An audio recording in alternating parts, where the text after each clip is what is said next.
ها؟ اون ماشینه کیه؟ او سلام. ها؟ سلام خانم، میای با هم دیگه مسابقه بدیم؟ اوکی بریم. باشه الان سوار شدم. خب بریم. واسه یه جفت من پارک کن. باشه.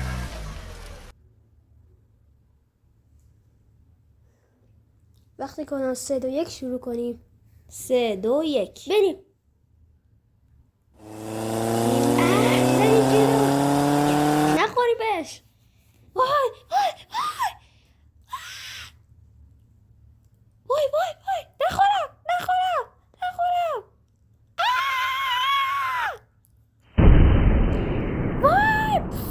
وای خوبی؟ نه. خوردیم اینجا. وای ببینیم به ازم بریم بیمارستان بهتره. چی کار کنیم؟ خب باش بریم. تا وای بریم. بیا. سوار شو. راستی با بریم اینجا. وای زنگ بزن آمبولانس. ولی خدا ما خودم ماشینمون هنوز کار میکنه. خوب شد. یکم دیگه موتورش خراب میشه. آره ولی خب خیلی آروم حرکت میکنه. آره آی آی بریم.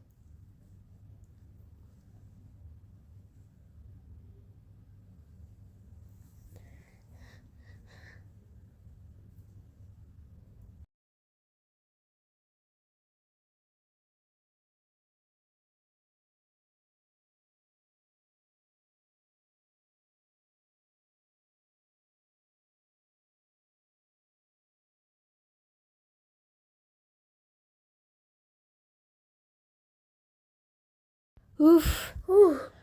چکم راه طولانی انگار بود. آره یه جا پارک کن. جفت من پارک کن. بریم. آی آی پام خیلی درد میکنه. آی من قبلا داخل گوشیم دیدم که کسی داخل بیمارستان کارگری نیست. چرا کسی نیست؟ نمیدونم باید کسی استخدام کنه که بیان کار کنن. کسی نیست. آی.